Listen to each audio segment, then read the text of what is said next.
7 châteaux incroyables qui sont uniques au monde. Numéro 7. Château d'Hohenschwangau. Le prince héritier Maximilien II de Bavière, le père de Louis II, a fait reconstruire les ruines du château de Schwanstein à partir de 1832 dans le style gothique. Hohenschwangau a été décoré avec des scènes de légendes médiévales et de poésie, dont la légende du chevalier au cygne Lohengrin. L'idéalisation du Moyen-Âge a donc été combinée avec la tradition locale concrète. Numéro 6. Château d'Imogis. Le château d'Imogis est le principal point d'intérêt de la ville éponyme et pour cause. Il s'agit de l'un des 12 derniers châteaux en bois du Japon, classé au patrimoine mondial de l'UNESCO depuis 1993. Construit au XIe siècle, il est l'un des seuls bâtiments de cette époque à avoir survécu au temps et au bombardement de la Seconde Guerre mondiale. Numéro 5.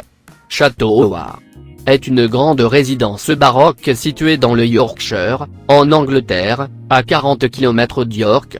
Une région d'une beauté naturelle exceptionnelle. C'est l'un des plus grands châteaux du pays.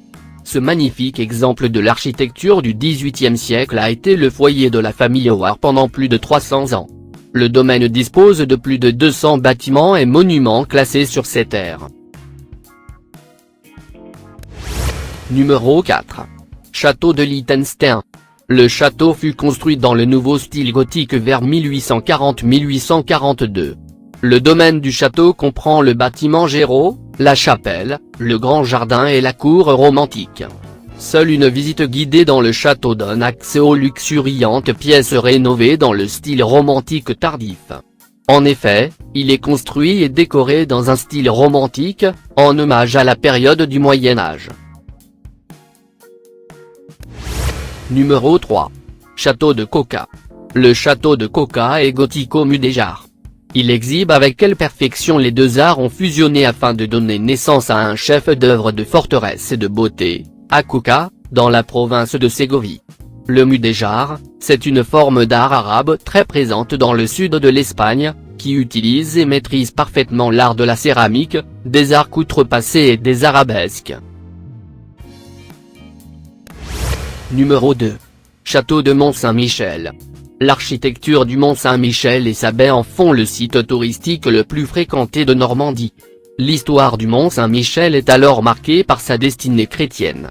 Les moines bénédictins installés depuis 966 y traduisent des textes d'Aristote, et les reliques attirent les fidèles en quête de spiritualité.